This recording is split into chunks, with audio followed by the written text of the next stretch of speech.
When I was younger, I was absolutely obsessed with YouTube. I spent hours watching creators and just thinking about how cool it must be to do that as your job. And that was all throughout my childhood, even while I went to school. Towards the end of school, I discovered graphic design, which I also became absolutely obsessed with. While I was learning, I started a YouTube channel teaching graphic design. Looking back, that's kind of funny because I barely even knew what I was doing myself. But eventually, people started watching. I hit 1,000 subscribers, which at the time meant the world to me. I got opportunities to collaborate with people that I looked up to, got to take part in some cool videos. And through that led to me stumbling into YouTube thumbnail design.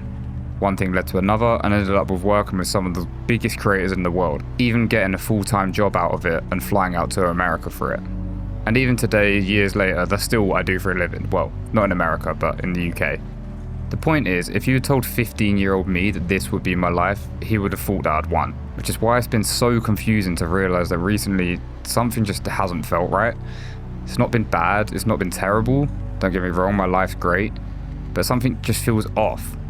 Because if I've got everything that I wanted, why do I still feel so lost? If you're anything like me, you've probably clicked on this video because you've been feeling recently that even though your life is objectively going pretty well, I have a good job, good friends, my relationship's going well, it feels like I'm sat exactly where I thought I wanted to be when I was a kid. Like a few years ago, if you'd shown me my life now, I would have thought I'd won. But in waves throughout my adult life, and especially recently, I've just had this feeling that something isn't quite right. Nothing bad, I'm not miserable, just incomplete, like there's something else I should be doing. Something I'm not paying attention to, or something I'm avoiding. I've spent a lot of time thinking about this, like trust me, a lot of time. And whenever I follow that thought train, it always leads me back to one thing, and that's sharing something. And ultimately for me, that's YouTube. Now this isn't going to be a video about why you should start YouTube, although it might heavily resonate if it is something you're contemplating doing. This can be anything in your life, and if you let me explain, you'll see how. The problem is, when you feel this way, the obvious question becomes, what do I actually want? Like I said, I'm doing the job now that I've wanted to do for my whole life. Even from when I was a kid, it's somewhat in the realm of what I wanted to do. But a lot of the times, when you ask yourself what do you actually want, the question needs to become, what do I actually want that I'm actually willing to do? Because for me, I think since I've been a kid, I've always wanted to do YouTube in some capacity. However, as I've grown older, I've realized I don't particularly want to film, like physically with a camera, film myself. I don't like being on camera really that much. Or at least I didn't like the idea of putting myself on video out into the world and just seeing what people do with it. I wanted something that was authentically me, but was somewhat detached from me. I like similar videos in style to this, in this sort of vein of YouTube and those side of things, because whenever I feel this way, I go through and watch a bunch of channels and videos in this similar style. So I think that's how I've landed on what I want to do going forward. But for raw, I thought I would have to vlog this to become the sort of person that I wanted to be, or to make it a big successful thing. And looping back to the question of what do I actually want that I'm actually willing to do, and it's exactly what I'm doing now. Something on the side where I'm playing video games all the time anyway, so just sitting there recording them and not even having to commentate at the time of recording the gameplay suits me. Being able to sit down and plan whenever I have time to make the voiceover and then put it over the top of the video and edit it suits me. It's what's actually sustainable for me. Even when I was younger and I had a small YouTube channel, like a very small YouTube channel, I felt like I was sacrificing a lot to do that channel. I mean, at the time, I was a lot younger, I wasn't going out as much, I didn't have a full-time in-person job. But even then, some of the relationships I had at that time struggled because I wanted to dedicate time and energy into doing that, because that's what I thought at the time that I wanted to do for the rest of my life. And in some capacity it is, so that sort of worked out. But it's not exactly, because right now, I know I'm still young, I know I have time, but I'm also extremely aware that time moves fast. 5 years becomes 10 years before you realize it. And what really sort of kicked this into gear is I had the thought recently that I've been working in and around YouTube for so long, and I've practically studied it, and I work with some of the world's biggest creators. If I looked back on my life in 5 to 10 years and I didn't even try to make a YouTube channel, I would hate myself for it, more than me trying and it going absolutely nowhere.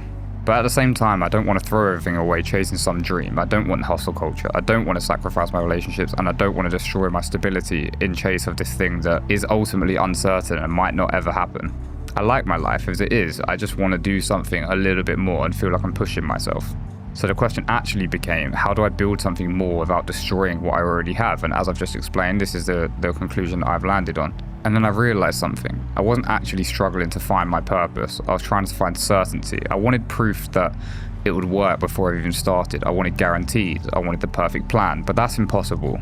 Nobody knows if something's right before they do it. Purpose isn't found, it's revealed. Like one day you'll wake up and suddenly exactly know what you're supposed to do. But I don't think that's how it works at all. I think purpose comes from action. You try things, you pay attention, you notice what keeps pulling you back, because how can you know what matters to you if you've never actually given it a chance? The truth is, thinking about all these things can only take you so far. Eventually, in one way or another, you just have to send it and see what happens. So here's what I'm doing. For me, the thing that keeps pulling me back is YouTube. I always want to create something, and I want to share something, and for me, YouTube is the best way to do that. For you, that might not even be social media, but for me it is. Not because I know it's going to work, not because I have some master plan, not because I finally figured everything out, but because I just keep coming back to it whenever I follow this fault chain.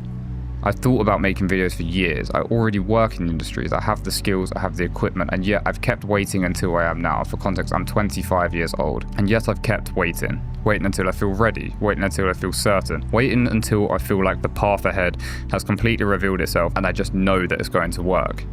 But at some point, you've got to realize that waiting is also a decision too. And if I keep waiting, I'll eventually become the person who spent 10 years thinking about what I would have done if I tried to do something rather than trying to do it. I don't want to be that person. So this is me trying. Maybe it works, maybe it doesn't. But I'd rather find that out than spend the whole rest of my life wondering. If you're feeling lost right now, maybe the answer isn't to think harder. Maybe the answer is to pay attention to the thing you keep coming back to. The idea you can't stop thinking about, the project you've been putting off, the thing that you'd regret never attempting. The way I like to think about it is, if you got told tomorrow that you have 1 year left to live, what are the things that you would regret not doing? Now, it's a hard one to think about, and some people even like to take this and journal it or write it down. For me, it's always the thing that instantly pops up into my mind is, what if I tried YouTube knowing everything that I know now? Because maybe the purpose isn't something you find, maybe it's something you build. And maybe it starts simply with giving yourself permission to try. I hope this has helped shine the light on what you actually want to do going forwards. And if it did and you've stuck around to the end of the video, please subscribe to the channel. This is my first video of many, and there's going to be more coming your way very soon. Other than that, leave a like if you enjoyed, and I'll see you in the next one.